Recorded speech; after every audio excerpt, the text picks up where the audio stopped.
ہم کریں گے ہر مظلوم کی حمایت۔ بسم اللہ الرحمن الرحیم۔ السلام علیکم، میں ہوں حرین فاطمہ اور آپ دیکھ رہے ہیں حمایتی news HD channel.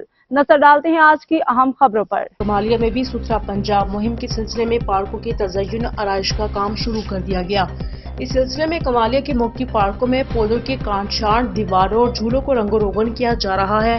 Chief officer municipal committee Kamalia Ali Raza اپنی نگرانی میں محلہ بہلول والا میں واقع محمود پارک میں ہونے والے ترقیاتی کاموں کی نگرانی کر رہے ہیں۔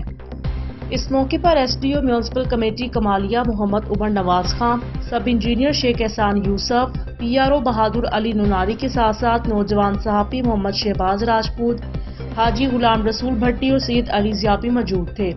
اس موقع پر میڈیا سے گفتگو کرتے ہوئے chief officer municipal committee Kamalia Ali Raza نے کمالیہ کی عوام سے اپیل کی وہ اپنے گھروں کا کوڑا کرکٹ جا بجا پھینکنے کی بجائے کوڑا دانوں میں پھینکے۔ اب تک کے لیے اتنا ہی۔ مزید خبروں اور اپڈیٹ سے باخبر رہنے کے لیے دیکھتے رہیں حمایتی نیوز HD چینل۔